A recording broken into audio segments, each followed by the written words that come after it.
ახმეტელის თეატრის და ვარკეთილის მეტროს სადგურებზე განხორციელდება ახალი პროექტი. აღნიშნული მეტროს სადგურები პირველ ხაზზე თითო სადგურით ორივე მიმართულებით დაგრძელდება. კახაკალაძემ დედაქალაქში სატრანსპორტო პოლიტიკის გასაუმჯობესებლად ახალ ინიციატივებზე ისაუბრა. მისი ინფორმაციით აღნიშნული უზრუნველყოფს პიკის საათებში მგზავრების კომფორტულ და სწრაფ გადაადგილებას. ვარკეთილის მიმართულებით პერსპექტიული დაგრძელების ჯამური სიგრძე იქნება კილომეტრი და 200 მეტრი.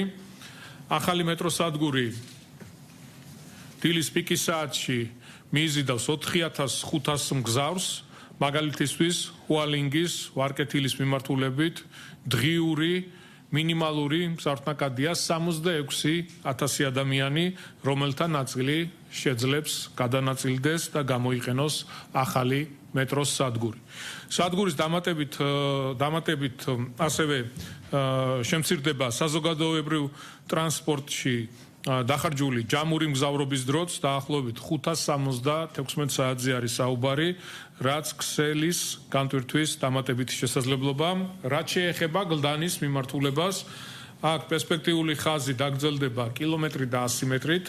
დილის პიკის საათში კი ახალი სადგური მოიზიდავს 5500 მგზავრს.